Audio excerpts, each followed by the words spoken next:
Ladies and gentlemen, welcome to the Coin Curiosity channel. We are returning back to our loose change hunts, our loose change searches. The coins that we will be going through were given to me by my father-in-law. So the first denomination that we'll be going through are small cents. Supposedly we have $3 in here. So we'll see how close we are to that, and we will see if we find anything that we need for the collection, anything of potential value, major varieties, any proofs. So let's get right to it and see what we have.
All right, we pulled a few coins out.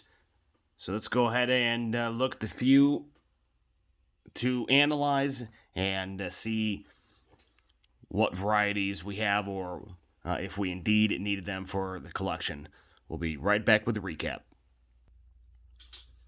All right, so as we do our recap, these 3 on the end here. So if you had watched me turn and burn, you probably saw this nice rainbow coloring on this 2016 Denver. It is not in the best condition, but that toning just caught my eye, so I wanted to pull that out and keep that. Nothing special with that one, just the toning. This 1997 Denver looked good. I thought it looked pretty darn beautiful. And the same with this 1985 Denver. It looks like it's got some pitting or some sort of plating, surface plating to it, but nothing probably rare about it, but I just like the look of it. So take those 3 out of what we need to analyze. 2 2023 Denvers. I don't believe that we have any of the 2023 year that we had been saving, especially as we had been pretty much on that mid 20th century coin collection purchase episodic series. So these 2 are good to have. Next, we have the Professional Life Reverse Lincoln Small Sense. These are both 2009 Denver minted Professional Life. I believe that I do have these, but any of the 2009 small cents that I come across, I just put aside just to ensure that I verify it with my collection. So there was the birth and early childhood reverse, the formative years reverse, what I currently have, the Professional Life reverse, and the presidency reverse. So there were 4 different reverse designs for 2009 from the Philadelphia, Denver, and San Francisco mints. So that's why I pulled those aside. Next, we have 3 1992 Denver minted small cents. And what we are looking for here is if they have a close AM in the word America. So we'll go ahead and bring everybody up. So we are looking right here, and we see that there is a gap. So that is a wide AM. This is what it is supposed to look like. If it was a close AM, then a proof die was used for the reverse, and these 2 letters, the A and the M, will essentially be touching. So we do not have one there. We do not need it. This is another 1992 Denver, and we see that that is a wide AM because there is that gap. And this is the 3rd 1992, and the A and M are not touching. So that is a wide AM 1992 Denver. That is the normal version, what we see here. So we do not need those. Next, we have 2 1990 Philadelphia mint. Presumably, what we are just trying to look for to see if these look at all proof-like and just missing the mint mark of the S for San Francisco. So ideally, you're just trying to see, is there any heavy luster still remaining, which it does not look to be. You're looking for the details in the hairline, how well are the details, the cheekbone, the different folds in the jacket, and the front of this coin does not appear to be a proof version, missing the S, so we don't need that one. And this is the same, the 1990. My apologies. So let's go ahead and take a closer look.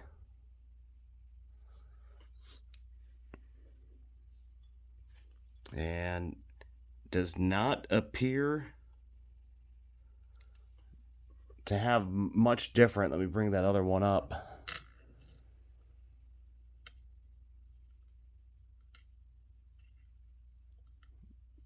I mean, the details in the ear pretty much look the same. So I'm not expecting this to be a proof either. And even if it were, it's in such bad condition that it would not be fetching a premium at all. So we don't need that one. The next three coins that I pulled out were 1983 Philadelphia small cents. And we are looking to see if there is a doubled die reverse. So we'll go ahead and flip, look at the back, and we're looking at the word 1 cent to see if we can notice any doubling, which I do not. So we don't need that one. Here is a second 1983.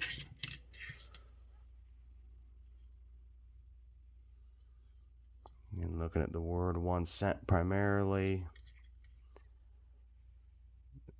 This does not appear to have any doubling. The last 1983 that was pulled.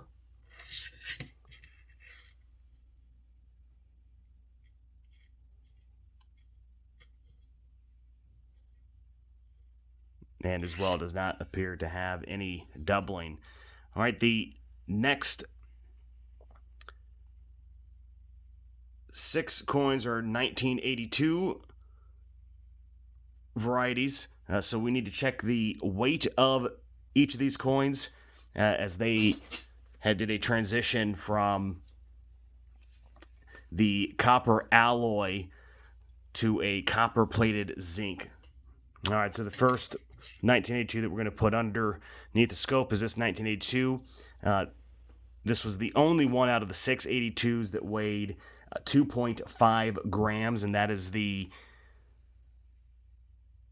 more modern composition, which was the copper-plated zinc that was again started in 1982.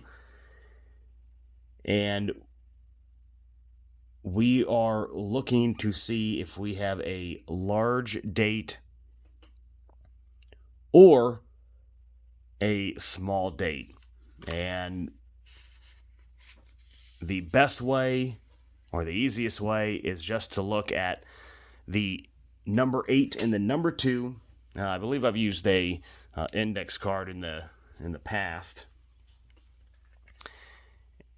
And if you could put the index card up to the top of the 1 and then run it across, if you could see the numbers 8 and 2, which we can, as well as part of the 9, this is a large date.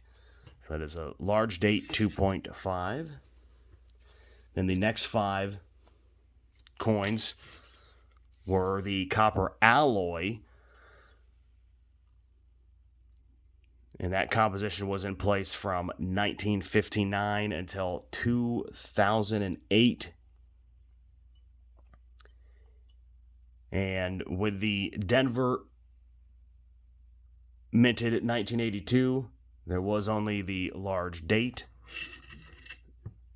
So that's easy to be identified. Here's another 1982 Denver. Again, we don't need to look for a small date because they did not make one for the 3.11 gram. 1982 Denver. Here's another 1982 Denver. Again, it's a large date only. There is no 1982 Denver small date. That was the 4th. And the 5th, 1982. And it's also a Denver. So those were easy to identify. And then the last coin that we had was we had a 1953, and this is a fairly beat up wheat cent reverse. So there's nothing overly special about it. The 1953 had a mintage of 256,755,000, and your value range for the wheat cent is, face value up to potentially $30. And this wheat cent, if you're lucky, you might be able to get a nickel out of it, unless you attempt to at least kind of clean it up and remove some of this debris. If you are the cleaning type, of course. If not, don't touch the coin.